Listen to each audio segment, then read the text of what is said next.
자, 때는 바야흐로 인류사의 중심이라고 불리는 시대였습니다. 바로 로마 제국 시대죠. 우리로부터는 2000년 전 이야기이긴 합니다만 아마 인류학자들에게 인간사에서 가장 중요한 시대가 어디냐, 인류사의 중심 시대가 어디냐라고 한다면은 바로 로마 시대를 뽑을 것 같아요. 로마 시대. 자, 로마 제국. 이탈리아에 있죠. 자, 근데 그 로마 제국이 어떻게 생겼느냐? 여러분, 바벨론이라는 제국은 알 겁니다. 남유다를 멸망시킨 제국이었죠. 이 바벨론 제국을 멸망시킨 게 바로 페르시아의 고레스 대왕입니다. 고레스 대왕에 의해서 바벨론이 멸망되게 되었지만 이 고레스 대왕이 만든 페르시아 제국도 오래 가지 못했어요. 약 250여 년을 존속하다가 그 유명한 알렉산더 대왕이 쳐들어와서 속수무책으로 패하기 시작했습니다. 그리스가. 알렉산더가 어디냐면 이제 그리스예요, 그리스. 근데 보니까 이 알렉산더는 전쟁광이에요. 전쟁을 너무 좋아해요. 싸우는 걸 너무 좋아해. 그러니까 페르시아의 왕이 내가 이걸 줄 테니까 전쟁하지 말자. 그래도 싫대. 내가 땅을 줄게, 전쟁하지 말자. 그래도 싫대. 내 딸을 줄 테니까 데려가라. 전쟁하지 말자. 그래도 싫대요. 이 알렉산더는 정말 전쟁광이에요. 전쟁을 너무 좋아해. 그래서 열심히 하는 사람이 좋아하는 사람을 이길 수가 없죠. 좋아하는 사람은 또 미친 사람을 이길 수가 없어요. 전쟁을 너무 좋아하는 사람이야. 그래서 연정연승을 하니까 결국 페르시아도 할 수 없이 그리스 제국에게 정복당하고 맙니다. 자, 근데 이 전쟁광이었던 알렉산더 어처구니 없게도 인도까지 가서 전쟁하려고 하다가 부하들이 말렸어요. 가지 말자고. 근데 전쟁 좋아하면 뭐 하다 죽을까? 결국 또 전쟁하다 죽겠지. 전쟁하러 인도 갔다가 제대로 된 전쟁 하지도 못하고 괜히 병만 얻어와가지고 젊은 나이에 요절을 해버렸습니다. 그리고 나서 바로 그 거대한 나라가 4분오열이 됩니다. 네 쪽이 나요. 그래가지고 지들끼리 이제 싸우는 거야. 알렉산더 후계자들끼리. 싸우다가 바로 뒤쪽에 몸을 웅크리고 세력을 키우던 나라가 있었으니 바로 오늘 설교의 시대인 로마 제국입니다. 로마가 원래는 공화국이었어요. 그러니까 황제가 아니었어, 로마가.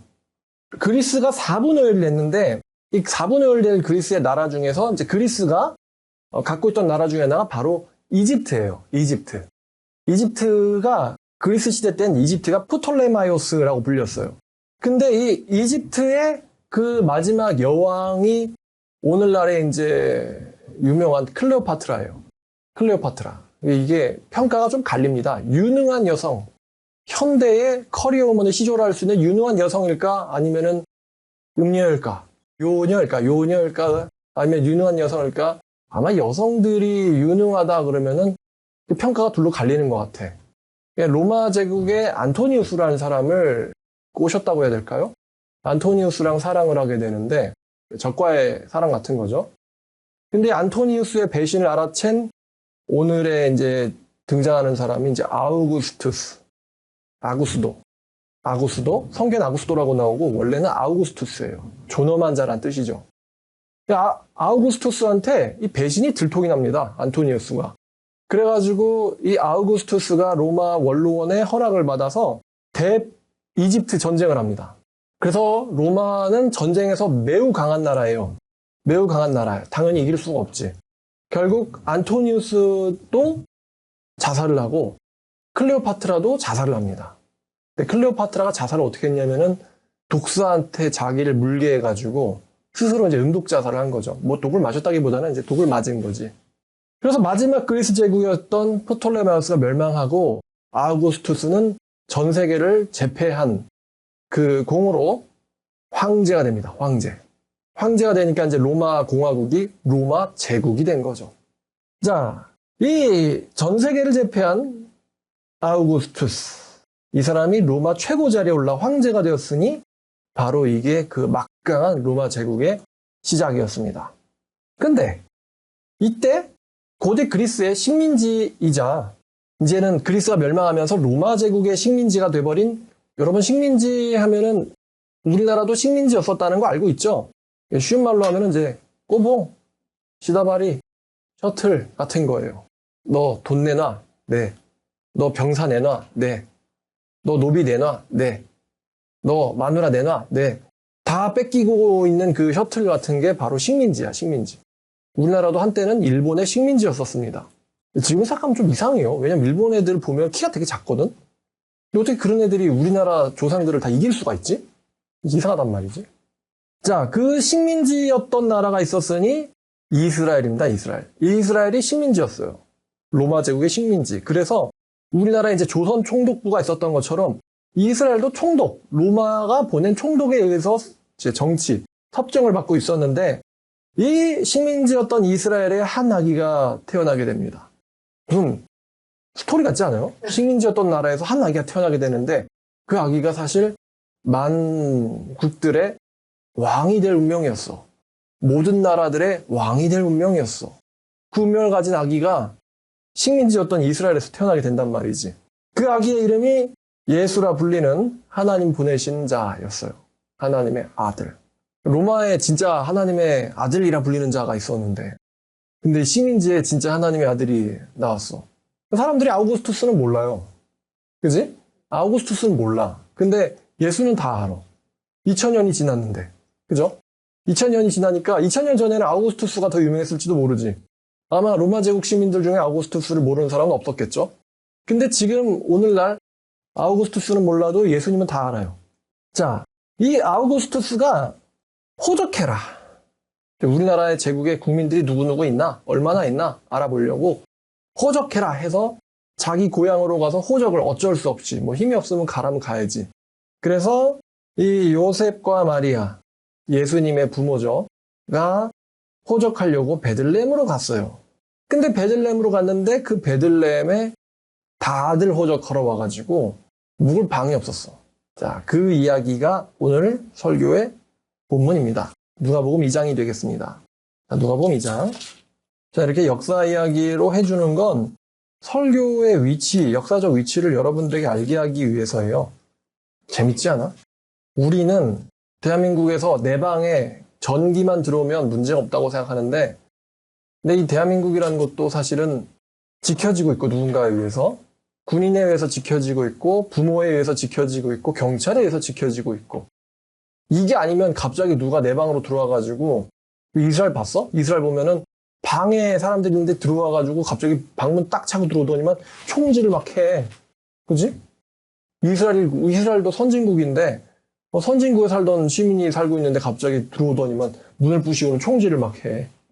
그런 게 갑자기 버젓이 일어난다고 생각해봐요, 여러분들. 어떻게 살겠어? 그런 다 지켜지고 있단 말이죠.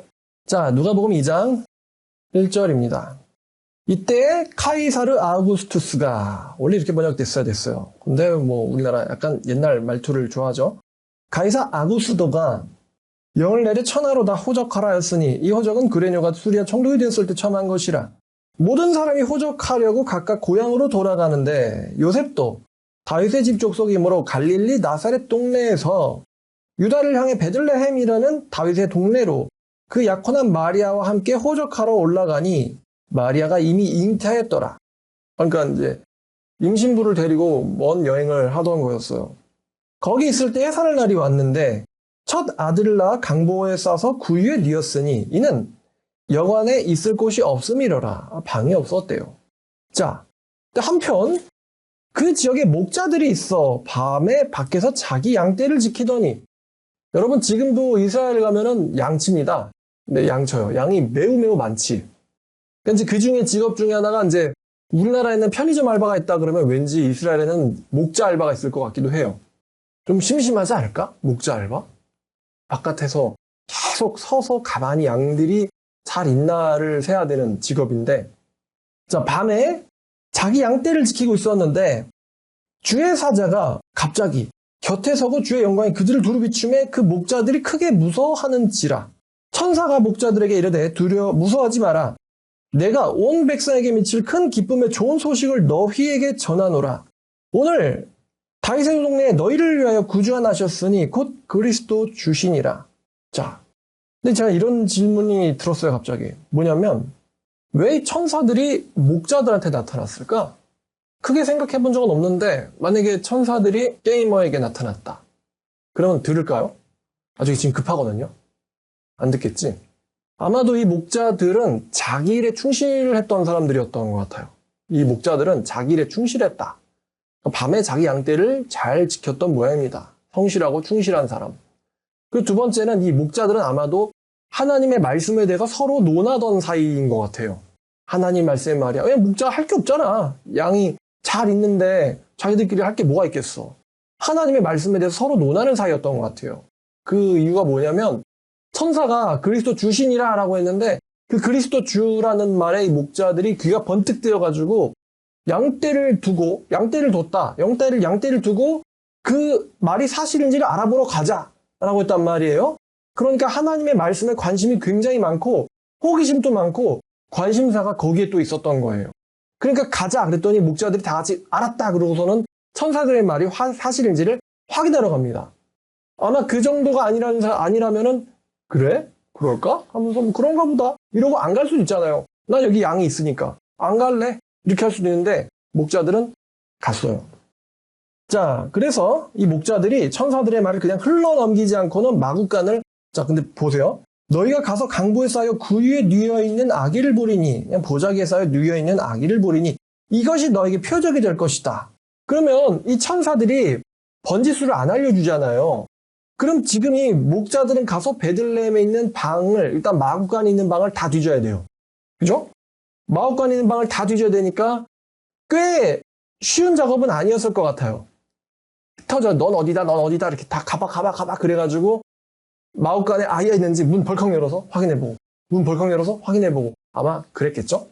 천사들에 따르면 마구간의 구유에 아기가 뉘어 있대. 요거 하나 오늘 밤 구유에 아기가 뉘어 있을 거래. 요거를 우리는 오늘 확인해야 된다. 그렇다 확인해야 된다. 지금 이게 중요한 게 아니다. 빨리 가자. 알았다. 이러고서는 간 거예요. 그런데 이 목자들에게 한 가지 광경이 등장합니다. 호련히 수많은 천군이 그 천사와 함께 하나님을 찬송하여 이르되 천사들의 찬송 소리. 여러분 그 예술의 전당 같은 데서 오케스트라 들으려면 얼마 드는지 알아요? 보통 10에서 15만 원 깨집니다. 한 자리당. 10에서 15, 20 깨져요. 그래서 저는 못 갑니다. 돈이 없으니까, 비싸니까. 근데 그래봤자 사람들의 연주 아니겠어? 근데 이 목자들은 천사들의 연주를 앞에서 봤어. 와, 이런 생각이 든단 말이죠. 왜 그 천사들이 로마 제왕 앞에서 연주를 했다. 천사들이 이스라엘의 왕 앞에서 연주를 했다. 천사들이 제사장 앞에서 연주를 했다. 이러면은 그러려니 하는데 역시 힘있고 권력 있으면 못 보는 것도 보는 거지. 이렇게 생각할 것 같은데 들판에 있는 목자들에게 천사들이 나타나서 연주를 한 거예요. 엄청난 경험을 한 거죠. 그 목자들만을 위한 찬송. 천사들이 그랬겠죠. 야, 틀리지 마라. 우리는 천사들이다. 이미지가 있지. 박자, 음정 조심해. 특히 너 말이야.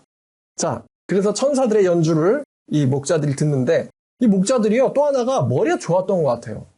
뭐냐면 천사들이 뭐라고 찬송을 했는지 가사를 다 기억을 했습니다. 천사들이 뭐라고 찬송을 했냐면 지극히 높은 곳에서는 하나님께 영광이요. 땅에서는 하나님이 기뻐하시는 사람들 중에 평화로다라고 가사를 이렇게 불렀어요. 대충 들을 수도 있을 것 같은데 목자들이 여럿이었고 기억력도 좋았던 것 같아요. 전부 다 들었습니다. 가사를. 이 얘기를 나중에 마리아와 요셉한테 해준 거예요. 자, 천사들이 떠나 하늘로 올라가니 목자들이 서로 말하되 이제 베들레헴으로 와서 주께서 우리에게 알리신 바 된 이 이루어진 일을 보자 하고 빨리 가서, 왜냐하면 날이 밝아버리면은 구유의 아기가 없을 수도 있잖아. 빨리 가서 마리아와 요셉과 구유에 누인 아기를 찾았대. 보고 천사가 자기들에게 이 아기에 대하여 말한 것을 전하니 듣는 자가 목자들이 그들에게 말한 것을 놀랍게 여기대. 갑자기 허겁지겁, 우리는 여기 있는 걸 아무도 몰라. 우리가 구유에 있는 걸. 근데 갑자기 우리를 알지도 못하던 멀리 있던 목자가 구유에 아기가 있다면서요? 여기네! 하고는 와서 왜 오셨어요? 그랬는데 아니 글쎄 우리가 양을 치고 있는데 갑자기 천사가 나타나서 우리에게 이런 이야기를. 그러니까 놀라죠. 놀람에 마리아는 이 모든 말을 마음에 새겨 생각하니라. 마리아의 말에 나온 거죠. 이 가사들이. 목자가 전해준 걸 마리아는 기억하고 있었다. 목자들은 자기들에게 이르던 바와 같이 듣고 본 그 모든 것으로 인하여 하나님께 영광을 돌리고 찬송하며 이제 양한테 돌아갔겠죠. 자, 여기 보면 천사들의 이 찬송이 나오는데 지극히 높은 곳에서는 하나님께 영광이요. 땅에서는 하나님이 기뻐하신 사람들 중에 평화로다라는 가사가 있잖아요. 아마 이 말의 의미를 이 당시에는 목자들도 마리아도 요셉도 몰랐을 거라고 생각해요. 저도 사실은 어제 자세히 보기 전까지는 몰랐어요. 자, 이 지금 가사, 여기 현수막 위에 붙어 있죠? 그죠? 현수막 위에 붙어 있어요. 그래서 전 세계에서 뭐 뉴스에서 예수님의 탄생, 뭐 평화, 뭐 축하할 일, 뭐 명절 이러면서 다 지금 축제 분위기거든요. 근데 잘 보면 이 문장이 모든 인류에게 평화가 아니에요. 잘 보면 지극히 높은 곳, 하나님이 계신 곳을 말하는 거죠.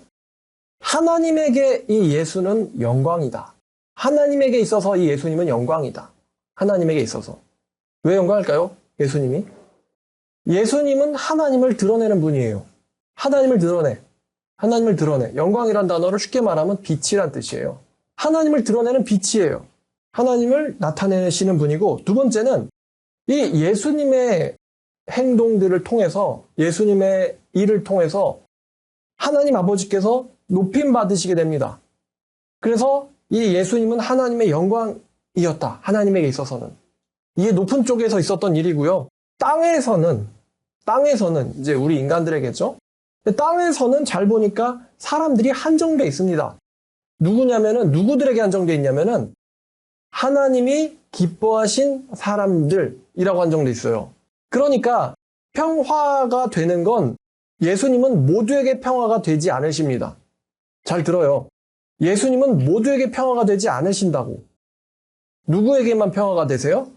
하나님이 어떤 사람들에게만 평화가 되세요? 하나님이 기뻐하시는 사람들에게만 예수님은 평화가 되십니다. 그러니까 사실 전 세계 언론이 이 문장을 제대로 못 보고 있는 거지. 예수님은 모든 인류에게 평화가 아니에요. 하나님이 기뻐하시는 사람들에게만 평화세요. 하나님이 기뻐하지 않는 사람들에게는 예수님은 어떤 분일까? 아마 예수님은 어제 오늘 사람들이 좋아하는 거 막 뉴스에 뭐 나오고 뭐 찍고 그거 보면서 예수님은 되게 어이없어 하시는 날 중에 하나가 아닐까요? 내가 니네들에게 무슨 힘인 줄 알고 저러고 있는 걸까?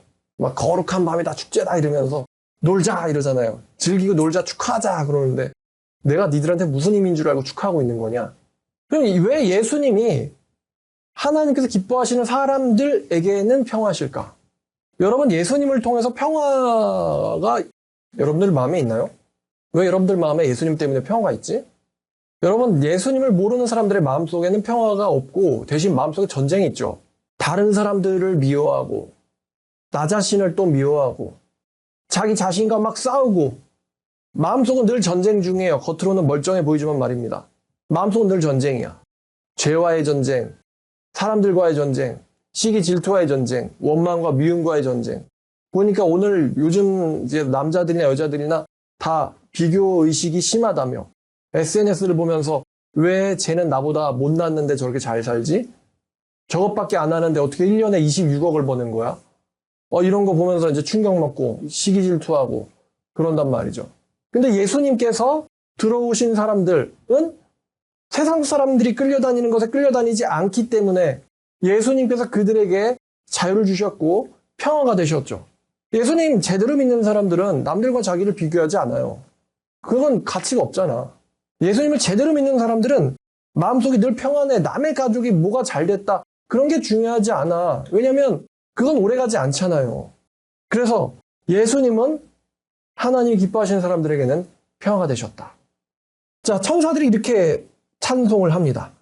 자, 그 다음 이제 21절부터 할례할 8일이 되매 그 이름을 예수라 하니 곧 잉태하기 전에 천사가 일컬음 바로라.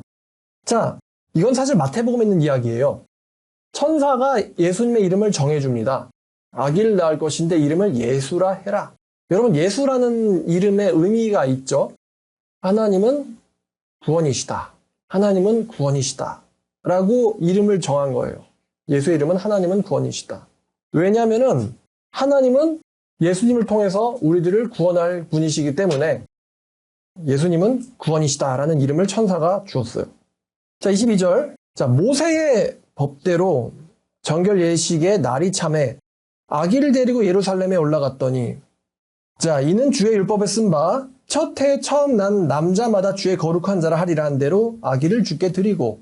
이게 무슨 말이냐면 그 출애굽기를 보니까 이렇게 돼 있어요.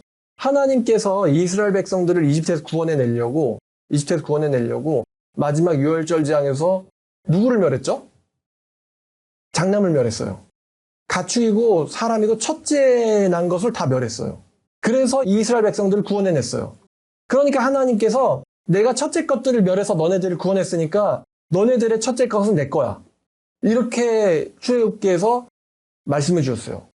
그럼 여러분들 장남은 내 거다. 그러면 여러분 그거 순종할 그 장남은 내 거다라는 게 그냥 이름이나 뭐 그냥 땡요셉 뭐 이런 식으로 지으면 되는 게 아니야.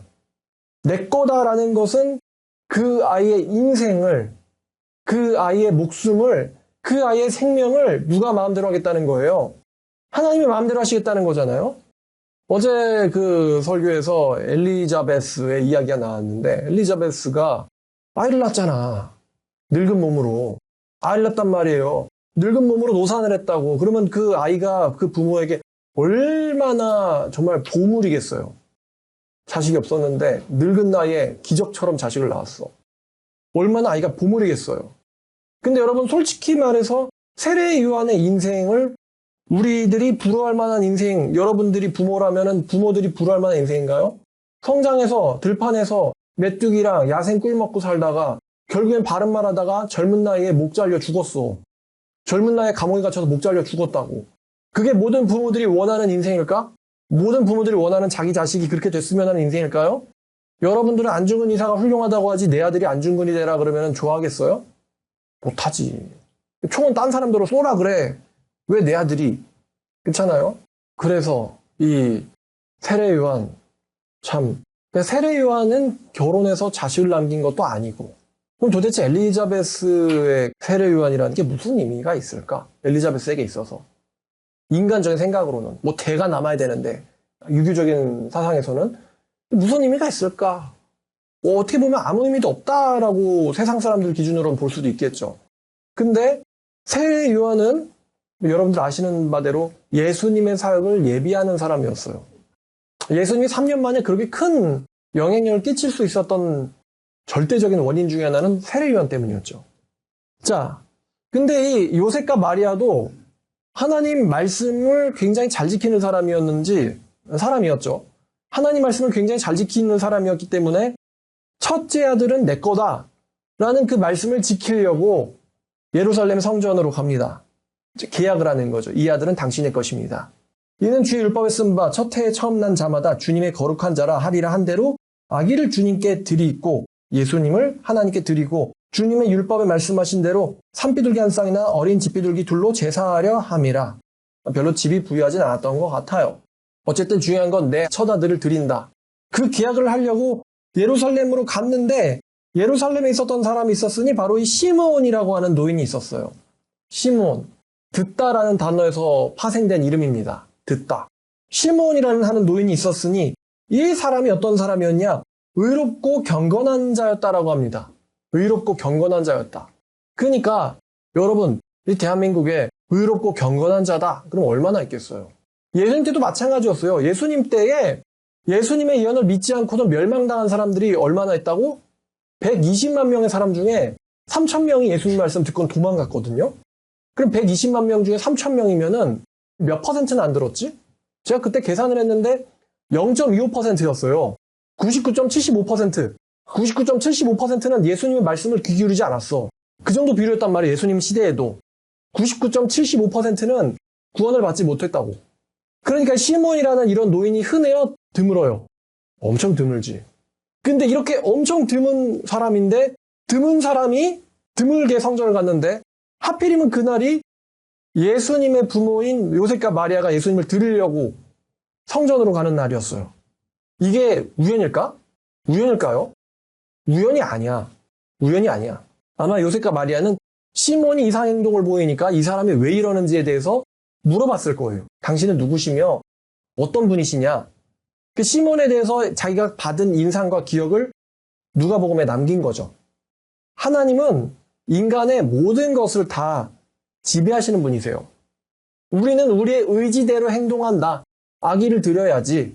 나는 성전을 가야지 라고 행동했을지 모르겠지만 하나님께서는 인간들의 모든 행동들을 전부 다 조정하고 계세요. 놀랍게도. 그래서 하필이면 그 장소에 시므온이라는 사람이 있었는데 이 시므온이 어떤 사람이었냐? 그러니까 왜 이 시므온이 예수님을 안을 수 있는 영광을 얻게 되었느냐라고 하니 이 시므온은 의롭고 경건한 자였기 때문이다라는 거예요. 의롭고 경건한 삶을 살았어.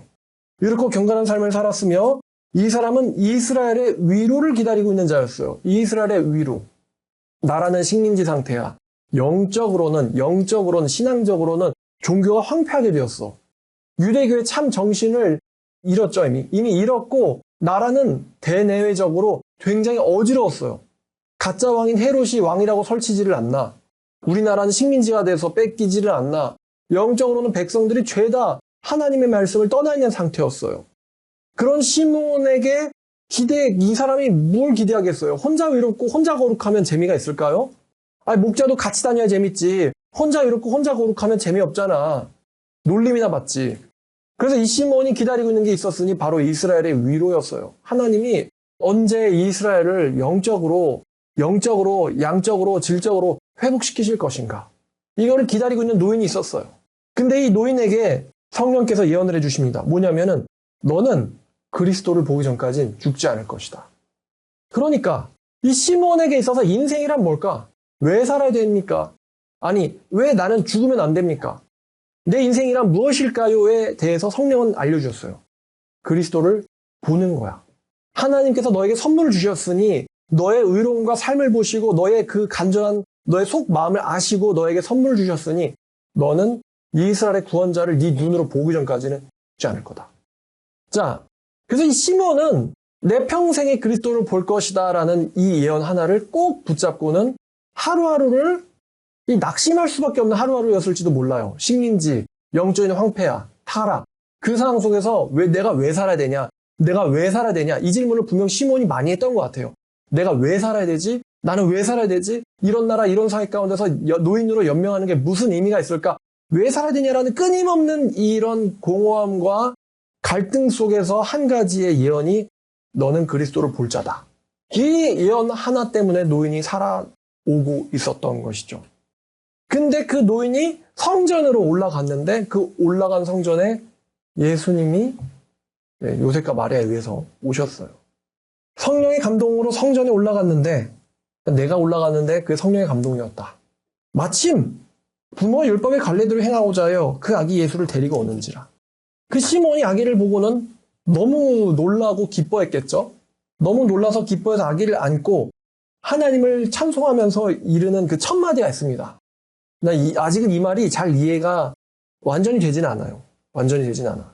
주제어라는 것은 Lord, 나의 주인님, 나의 주님, 하나님이시여. 이제는 당신의 말씀하신 대로 종을 평안히 놓아주시는도다. 이 말 보면서 막 찡하더라고. 시므온의 모든 고통스러운 인생이 보상받는 느낌이랄까? 이제 내가 죽을 수가 있겠군요, 드디어. 이걸 젊은이들이 이해하겠어? 내가 드디어 이제 죽을 수가 있겠군요. 난 이제 죽어도 괜찮겠군요. 난 이제 쉴 수가 있겠군요. 죽음을 이렇게 받아들이는 거예요. 난 이제 죽을 수가 있겠군요. 그 죽을 수가 있겠군요를 평안히 놓아주신다라고 표현하고 있습니다. 얼마나 괴로웠을지 인생이. 내 눈이 주님의 구원을 보았습니다. 여기서 주님의 구원은 예수님을 말하는 것이죠. 내 눈이 예수님의 구원을 보았습니다. 이 분은 만민 앞에 예비하신 것이요. 모든 사람들을 위하여 예비하신 분이시고 이방의 빛이다. 그 말씀을 모르는 저 비진리에 가득 찬 어둠 속에 있는 이방인들, 한국인들에게 비추어지는 빛이다. 이제 그들에게도 진리가 비춰질 것입니다. 그리고 하나님의 백성인 이스라엘의 영광이 되실 분입니다. 아직은 영광이 되지 못하시고 계시지만 하니 그의 부모가 그에 대한 말들을 놀랍게 여기더라. 역시 아마 이때 마리아가 무슨 의미일까를 알지는 못했을 거예요. 다만 대사는 기억하고 있었지. 왜냐면 내가 평상시에 겪지 않던 거잖아요. 자, 시몬이 그들에게 축복하고 그의 어머니 마리아에게 말합니다. 자, 잘 들어요. 34절 뭐라고 말하느냐. 보라, 이 아이는 이스라엘 중에서 많은 사람을 패하거나 흥하게 하며 비방을 받는 표적이 되기 위하여 셈을 받았고 많은 사람을 패하거나 흥하게 하며. 잘 보세요. 여러분, 보통 흥패라고 말하지 패흥이라고 말하지 않습니다. 그죠? 뭐 승패라고 말하지 패승 이렇게 말하지 않잖아요. 왜냐면 승이 더 좋은 거니까 좋은 게 먼저 나오는 거거든. 근데 여기 보니까 패가 먼저 나왔어. 패흥 이렇게 부르고 있단 말이죠. 그럼 왜 패하거나가 먼저 나왔을까? 아마도 패하게 되는 사람들이 훨씬 많을 것이기 때문에. 그리고 예수님의 사역 중에 흥하게 하는 사역보다 패하게 하는 사역이 훨씬 더 비중이 크기 때문일 것이에요. 예수님의 사역 중에 흥하게 하는, 많은 사람들을 흥하게 하는 것보다 많은 사람들을 패하게 하는 사역이 훨씬 더 비중이 크기 때문에 패하게 하며가 먼저 나온 것이죠. 자, 그럼 패하게 하며라는 이 단어가 영어로 보니까 fall이란 단어예요. fall. 그럼 fall이란 단어 알죠? fall이란 단어가 무슨 뜻이냐면요. 우리나라로 표현하면 이제 망하게 하고예요. 망하게 하고. 근데 망하게 하고가 여러 의미가 있는데 fall이란 단어는 실패하다. 좀 약간 소프트한 표현으로 실패하다, 뭐 망가지다, 뭐 못쓰게 되다 이런 뜻도 있고 깨지다 이런 뜻도 있어요. 근데 심각한 의미로는 죽다란 뜻이 있습니다. fall. 그래서 야, 너 망했다 이러면은 우리 너 망했다는 표현은 좀 장난스럽게 쓰잖아요. 그냥 오늘 하루 운수가 좋지 않게 됐구나 이 정도 의미로 보통 쓰게 되는데 심각한 의미로는 넌 죽었다라는 표현이 들어가요. 망했다라는 것은. 근데 진짜 망하면 이제 망했다는 말도 안 나오죠. 이러고 그냥 인생이 그렇게 되는 거지. 자, 그래서 많은 사람들을 망하게 한다가 먼저 나온 말이에요. 많은 사람을 망하게 하는 자. 그래서 오늘 설교 제목이 나온 거죠. 많은 사람을 망하게 하고 또 많은 사람들을 또 흥하게, 뭐 흥이란 단어보다 이제 승이란 단어가 나을 것 같아요. 승. rise니까 올라가다는 뜻이잖아요. 올라가다는 단어는 그럼 이제 성공하다. 뭐 성경에서는 이제 부활이라는 뜻으로도 쓰여요. rise라는 단어. 다시 일어나다, 흥하다, 살아나다. 뭐 생명이랑 관련돼 있고 패는 죽음이랑 연관돼 있어요. 많은 사람들을 죽음에 이르게 하고 또 많은 사람들을 생명에 이르게 하는 분이 바로 요 이스라엘의 구원자 예수다. 그리고 예수에게 또 어떤 표적이 있다라면 많은 사람들에게 비방을 받기 위한 표적. 무슨 관역이 맞아야 되는 게 관역의 역할이잖아요. 관역의 역할은 맞아야 되는 거거든. 그런 것처럼 예수님은 비방을 맞아야 되는 표적인 거예요. 비방을 맞는 표적이시지만 많은 사람들을 망하게 하시고 또 많은 사람들을 승하게 하시는 분이 바로 이 예수님이시다. 그 비방을 받게 되실 것이고 또 어떤 일이 있냐면은 칼이 네 마음 찌르듯 하리니 칼이 사람들의 마음을 찌르듯 한대요. 왜냐면 여러 사람들의 숨은 생각들이 예수를 통해서 드러나게 될 것이기 때문에 여러 사람들의 숨은 생각들이 예수님을 통해서 드러나게 된다. 그러니까 지금 우리가 아까 천사들의 이 찬송과 시몬의 예언을 같이 보면 예수님은 모든 사람들에게 평화가 아니고 모든 사람들에게 승하게 하시는 분이 아니고요. 예수님은 오히려 더 많은 사람들에게 평화가 아니시고 예수님은 훨씬 많은 사람들에게 망하게 하시는 분으로서 이 세상에 오신 거예요. 그러면 이 예수님 탄생, 기쁘다 구주 오셨네, 메시아의 탄생에는 양면이 있다 라는 것을 알 수가 있겠죠. 예수님의 탄생은 모든 사람들에게 기쁜 일은 아닙니다. 뭐 그들은 기뻐한다고 기뻐할지 모르겠지만 종국에는 예수님 때문에 망하거나 심판당하게 될 날이 올 것이기 때문이죠. 예수님 탄생에는 양면이 있어요. 어떤 사람들한테는 예수님은 심판과 망하게 하시는 분이시고 어떤 사람들에게 예수님이란 평화가 되시고 나를 승하고 흥하게 하시는 분이 되시겠죠. 그럼 이제 질문이 이거예요. 이게 좀 중요한 질문인데 어떤 사람들에게 예수님이 평화가 된다고 했죠? 하나님의 기뻐하시는 자들에게는. 하나님의 누가 기뻐해야 돼요? 여러분이 기뻐해야 되는 거 아닙니다. 누가 기뻐하셔야 돼요? 하나님이 기뻐하시는 사람들에게는 예수는 평화이자 rise. 여러분들을 승하게 하시는 분이시다. 그러면 하나님이 기뻐하시는 사람들이 아니면 예수님은 어떤 의미예요? 평화가 아니고 망하게, 죽음과 멸망과 연관된 분이에요. 예수님은. 그래서 그 예언에 보면 이제 거치는 돌이로 표현되어 있잖아요. 시온의 주춧돌인데 이 머릿돌이 오히려 거치는 돌이 돼가지고 그 위에 다 자빠지고 멸망한다고 나와 있거든요. 예수님도 그 표현을 쓰셔가지고 그 돌이 사람들 머리 위로 떨어지면 그러니까 이제 바리새인이 그 말을 듣고는 내 머리가 박살난다는 거야 하면서 씩씩거리고는 예수님한테 분개를 품게 되죠. 귀한 돌인데 니네들한테는 머리 위에 떨어질 돌이야. 가루로 만들 돌, 너희들을. 뭐 이렇게 예수님께서도 말씀을 쓰셨어요. 자, 그러면 이제 방금 나왔던 질문. 나는 하나님에게 기쁜 사람일까? 여러분들은 하나님의 기쁜 사람이에요? 여러분들이 생각하기엔 어떠해요? 하나님이 어떤 사람을 기뻐하실까? 내가 하나님한테 기쁨 받는 사람이냐? 제가 여러분들 이름 하나하나를 호명하진 않을 거예요. 근데 여러분들이 한번 자문해 보세요. 나는 하나님에게 기쁜 사람일까? 기쁜 사람이다! 라고 한다면 하나님이 나를 좋아하는 이유가 있겠죠? 아무리 10대라도 어떤 사람이 좋고 어떤 사람이 싫고 이거는 있잖아요. 근데 우리에게 마음을 만들어주신 분이 누굴까? 하나님이지. 그리고 하나님은 인자하시기만 한 분이 아니야. 오늘 말했지만 많은 사람을 패하게 하시려고 예수님을 보낸 분이시거든. 그리고 하나님도 좋아하는 사람이 있고, 이렇게 표현하면 좀 어색하죠? 하나님도 좋아하는 사람이 있고 하나님도 싫어하는 사람이 있어요. 하나님도 사랑하는 사람이 있고 하나님도 미워하시는 사람이 있단 말이지. 그러면 시은이가 보기에 하나님이 어떤 사람을 좋아하고 사랑할까? 자기한테 관심 있는 사람을 좋아하시겠지, 하나님이? 하나님도 자기한테 관심 갖는 사람을 좋아하시겠지? 왜 목자들한테 천사들을 보내셨을까? 그 목자들이 누구한테 관심이 있어가지고 하나님한테 관심이 있었어. 그럼 관심이 있는 거에 대해 이제 나타나는 표현 중에 하나가 성경을 읽는 걸 좋아하는 거야. 하나님을 좋아하는 거. 하나님한테 관심이 있다.